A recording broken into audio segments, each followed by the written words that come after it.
mesdames, messieurs, c'est la Riviera 3 qui nous ouvre ses portes avec monsieur Roméo Youan. Bonjour. Bonjour, monsieur. Oui, nous vous écoutons. Bon, excusez-moi, j'avais lancé l'appel avant que vous donniez le sujet. Il y a beaucoup d'appelants. Vous ne vous en faites pas. Nous parlons de Marie-Josée Talou qui a encore échoué, privant ainsi la Côte d'Ivoire de médaille dans cette épreuve de 200 mètres. Comment vous réagissez face à cet autre échec? Oh, bon, ce n'est pas une surprise, hein. C'est que le gouvernement se fait un concours. On s'attendait plus loin. Parce qu'aujourd'hui, le chef de Talou, Marie-Josée, est à l'image de l'échec même du sport en général, ivoirien, à des JO. Voilà, on a fait un échec lamentablement parce que moi, il y a eu une mauvaise préparation, une mauvaise rôle d'athlète dans ces jours-là. Il faut que ça se fasse.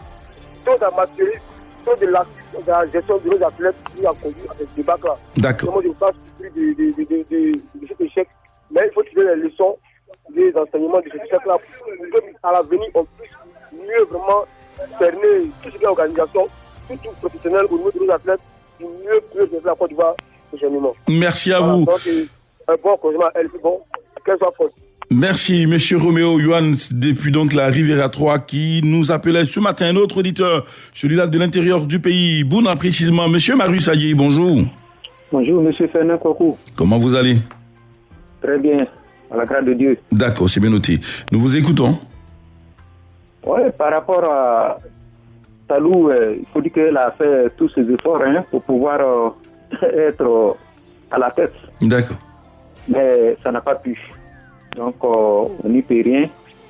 Ce que je demande aux sélectionneurs de ce jeu athlétique, il fallait chercher des filles de grande taille prochainement pour vraiment les entraîner afin de pouvoir participer à ce jeu.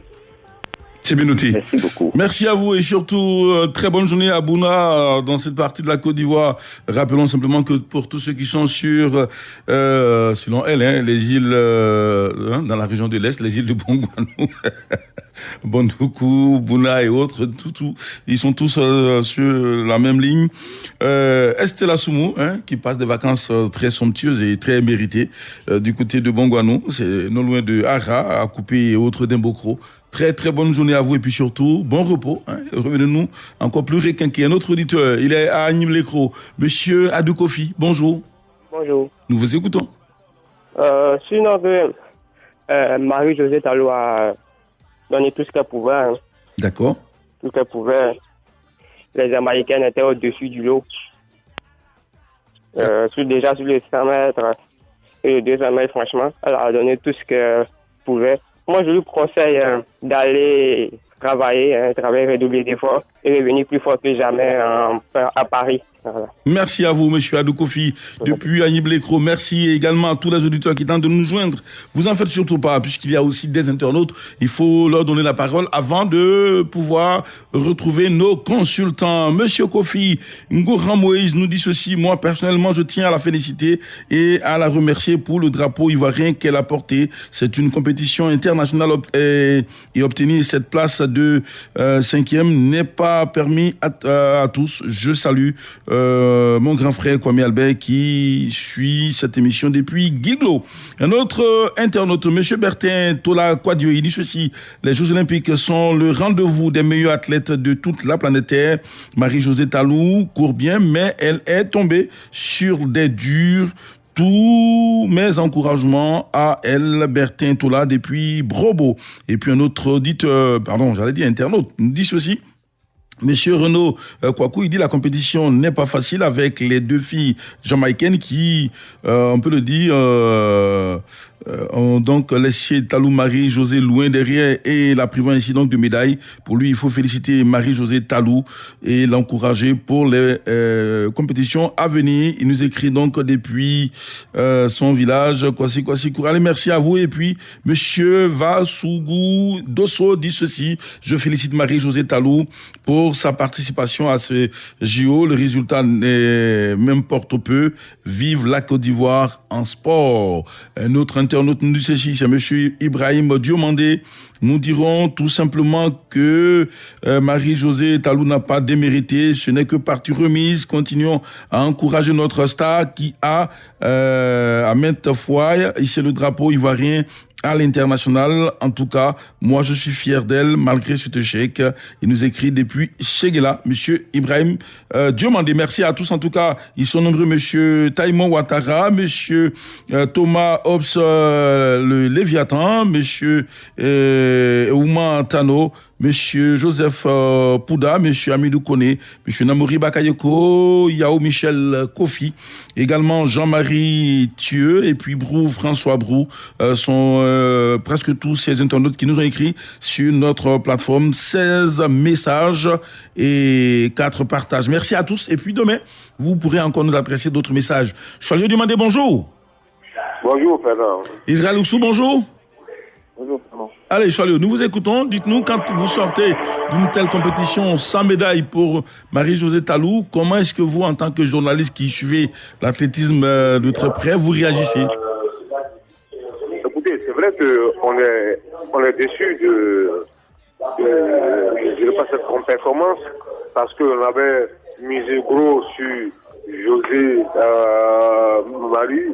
On pensait qu'elle allait, après l'échec aux 100 mètres, qu'elle allait maintenant arracher une des médailles aux 200 mètres, mais malheureusement, ce ne fut pas le cas.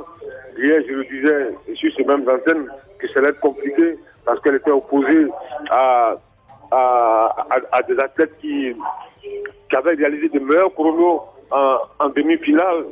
Quand tu regardes les chronos de Fraser, la Jamaïcaine, même le chrono de la Namibienne, Massinga Béatrice et autres, tu te rends compte que ça va être compliqué. Mais une chose est certaine, aujourd'hui, on doit être fier de cette fille parce qu'elle a hissé très haut le drapeau de la Côte d'Ivoire. Ça fait maintenant 2 JO de suite.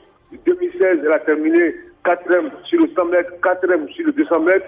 En 2021, elle termine 4e au 100 mètres, 5e au 200 mètres. Elle fait partie des 4 meilleures coureuses au monde. Je pense que c'est un honneur pour la Côte d'Ivoire. Il faut l'encourager, il faut la féliciter. Et puis il faut aussi souligner qu'elle n'a pas les mêmes moyens de préparation, mais le même environnement de préparation que les Fraser, les Thompson et autres. Donc moi je pense qu'il faut vraiment la saluer, l'encourager et continuer de travailler pour qu'on ne sait pas. Elle aura peut-être 35 ans à Paris 2024.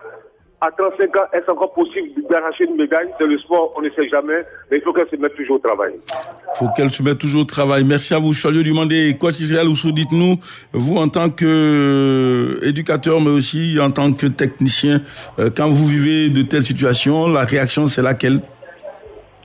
Je pense déjà c'est de remonter le mental de Marie-Josée Talou parce qu'elle n'a pas de mérité. Comme le grand Pascal le dit, elle fait partie aujourd'hui des 4 meilleures coureuses du monde. C'est déjà pas rien.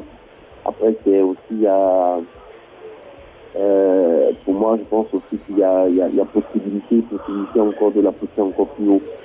La possibilité de la pousser encore plus haut. Donc, il faut rester sur cette note positive-là et l'encourager à encore travailler. Après, c'est clair que si on veut atteindre le sommet avec elle, il faut lui donner les moyens. Il faut lui donner les moyens de bien se préparer, de se mettre dans toutes les conditions nécessaires pour pouvoir atteindre cet objectif-là. Donc, pour moi, il faudrait rester focus sur l'encouragement et surtout les enseignements par rapport à cette compétition-là, rester sur la note positive et lui montrer qu'elle a la possibilité d'aller encore plus haut. Elle pourra aller encore plus haut, on l'espère bien pour les compétitions à venir. Chalou l'a dit, Paris 2024 arrive à grands pas. On espère simplement que Talou, même alors qu'on croira qu'elle sera en train de sortir, pourra réaliser quelque chose d'extraordinaire. Elle qui a fait vibrer la Côte d'Ivoire aux mondiaux d'athlétisme. Alors, Chalou, on va se donner rendez-vous demain, n'est-ce pas? Demain, ouais. Bonne journée. Merci à vous. Coach Israël Oussou, demain, notre rendez-vous, n'est-ce pas? Merci. Allez, merci à vous, messieurs. Je vous rappelle simplement que dans la Maraoué, l'on dit ceci, quand c'est beau, c'est la Maraoué et c'est chez nous. Chez nous, c'est la Côte d'Ivoire. Chez nous, c'est aussi Radio Côte d'Ivoire, Clémence Cole, Aïssata Koulibaly, 2 belles dames qui nous accompagnent tous les matins. Merci à vous, mesdames. Et puis surtout, très bonne fête de l'indépendance par anticipation. Ça vient à grands pas, vous en faites pas. Votre drapeau, il est où déjà, Aïssata? Ah, juste à côté là. Allez, merci à tous et puis surtout, très bonne journée à l'écoute d'un programme de Radio Côte d'Ivoire. Pour tous les agents de la RTI qui ne sont pas encore passés faire leur vaccin contre le coronavirus, vous en faites pas. Prenez la direction de Cocody, c'est à la télévision, mais aussi même ici au plateau. C'est l'épisode Pfizer, ça se fait. Nous sommes déjà passés par là. On espère que la deuxième dose passera aussi vite. Vous en faites pas, un peu endolori, mais ça va aller. Allez, très bonne journée à tous et puis surtout, portez-vous bien et grand merci à la direction générale de la RTI qui pense à la santé et au bien-être de ses agents. D'ici là, portez-vous bien et puis surtout... Radio Côte d'Ivoire, Abidjan, 88.fm.